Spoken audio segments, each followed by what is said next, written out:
And so I do not know about similarities, except that he does seem to have an ideal that I hold very deep and close to my heart, and that is that of service. The recognition that this is not a position that one enters in order to see themselves benefit, but rather that they see the service of others as being the highest and most important calling.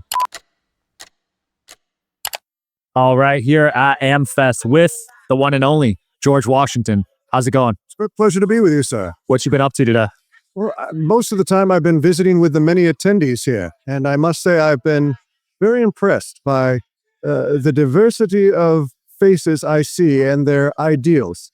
While they are all aligned with certain purposes, they each have their own individual direction in which they wish to see things move, and yet they have found themselves in an accordance, which is impressive. Nice.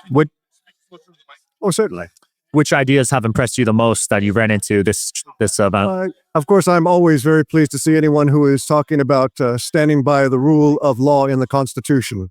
And there are those that are talking about how best to maintain our liberties, which is a conversation that I have heard before, and I'm very pleased to hear resurfacing. I love it. What do you think of Trump winning this election?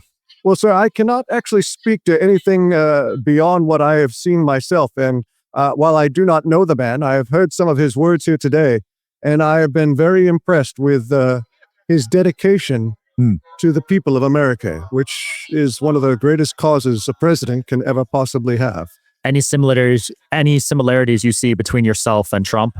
Well, I come from a very different state in Virginia than the man does. I understand he is from New York.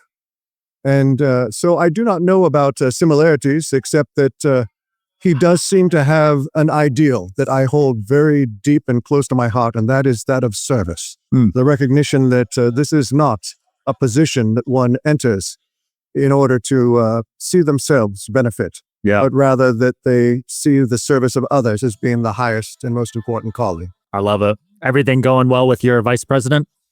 Mr. Adams, well, of course, he is now president himself. Mr. Adams is a man, I think, best to be described as a man of great passion and mind who has never let anyone pass by without knowing his exact opinion. Well said, well said. What was the biggest risk you took so far? Well, certainly I can say that I've hazarded my life many a time. However, even if I look back upon both the French and Indian War and also our Revolutionary War, my reputation is of very deep importance to me. And when I was first asked if I would join the convention for the new federal constitution, at the time we thought we were merely revising the Articles of Confederation, but that soon proved the acme of foolishness. And so when I first agreed to that, I knew that I was risking my reputation. I had been a successful general, and I had retired to my farm at Mount Vernon. I thought that was where I would spend the rest of my life. Very pleased to live the same life that Cincinnatus did, who I have found to be an ideal. So that was the first risk that I felt was very great. But then there was one greater, and that was once the Constitution had been accepted, then I was told that I must serve as the first president. Now, I know of no way to lose one's reputation faster than getting involved in politics. Yeah, well said. If you could have dinner with someone, anyone in the world, dead or alive, who would it be? Most often, I think if I could have dinner with anyone, I would very much so like to see my eldest brother Lawrence again. But I suppose there are those in the past that I would very much like to see, like I would in fact like to meet Cincinnatus himself. However, I believe there would be a great difficulty as I speak no Latin. Right. Who were your biggest inspirations? Well, certainly, as I mentioned before, my brother. I met him for the first time when I was, about 7 years old. He had just returned from school, and I'd only heard stories about him before that. And so it was meeting someone almost of myth. But he was every ideal that I could hope to live up to.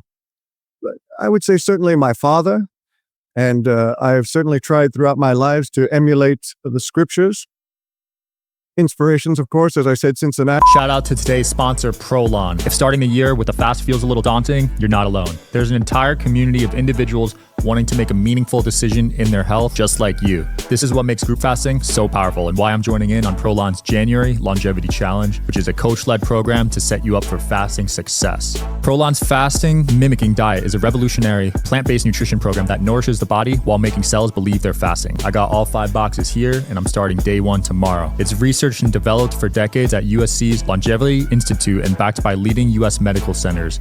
It helps promote healthy blood sugar, enhanced skin appearance, fat loss, and improved energy and focus. It all starts with their 5-day program, which contains snacks, soups, and beverages designed to keep the body in a fasting state. No guesswork or planning required, which is a relief after a busy holiday. If you guys are ready to make 2025 your healthiest year yet, order your Prolon 5-day kit at prolonlife.com/DSH. And they're offering Digital Social Hour listeners 15% off their 5-day nutrition program. Use the code DSH at prolonlife.com/DSH.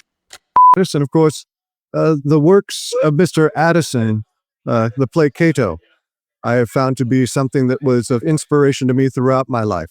I love it. Where do you see the future of America?